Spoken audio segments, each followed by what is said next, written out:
আসসালামু আলাইকুম রহমতুল্লাহ বরকাত। সম্মানিত দেশবাসী, আমি cancer specialist doctor S M Sarwar. বিশেষ করে আমরা আজকে দেখা যাচ্ছে যে রাস্তাঘাটে বিকলাঙ্গ অবস্থায় বাচ্চাদেরকে দেখা যায়। অনেক মানুষই হাঁটতে পারে না, অনেক মানুষ আছে অচল হয়ে গেছে, হাড় বাঁকা হয়ে গেছে, হাড় চিকন হয়ে গেছে, সুন্দরভাবে হাঁটতে পারে না।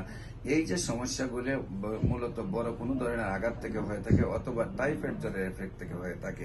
সেই সব সমস্যাগুলি আল্লাহর অশেষ রহমতে এখন সুন্দরভাবে সোজা স্থায়ী সমাধান আছে। যদি কারো হাড় বাঁকা হয়, হাড় সোজা হয়ে যায়, কারো যদি হাড় চিকন থাকে সেটা সমাধান হয়ে যায়, কেউ যদি অচল থাকে সেটাও সমাধান হয়ে যায়। আমি বিশেষ করে বলবো, যদি অচল কেউ থাকে বা হাড় বাঁকা থাকে, হাড় নরম থাকে বা বিকলাঙ্গ অবস্থায় থাকে, হাত পাও বাঁকা, তারা এরকম হয়ে থাকে, এই ধরনের যারা সমস্যায় ভুগছেন, বিশেষ করে অনেক বাচ্চা যারা অচল বাচ্চা, যারা অনেকে হাঁটেন না অনেক দিন পর মানে অনেক বাচ্চারা হাঁটতেছে কিন্তু সেই বাচ্চা হাঁটছে না, কথা বলতে পারছে না, এই ধরনের অচল শিশু হোক, যুবক হোক, বৃদ্ধ হোক, যারা কোন ধরনের স্থায়ী সমাধান পাচ্ছেন না, বৎসরের পর বৎসর চিকিৎসা করে আল্লাহর অশেষ রহমতে আমাদের গণস্বাস্থ্য হোমিওতে চিকিৎসা করলে 6 মাসের মধ্যে সুন্দরভাবে সুস্থ হয়ে যাবেন। আপনাদের এই সমস্যাগুলোর জন্য গণস্বাস্থ্য হোমিওতে আসার আহ্বান জানিয়ে শেষ করছি।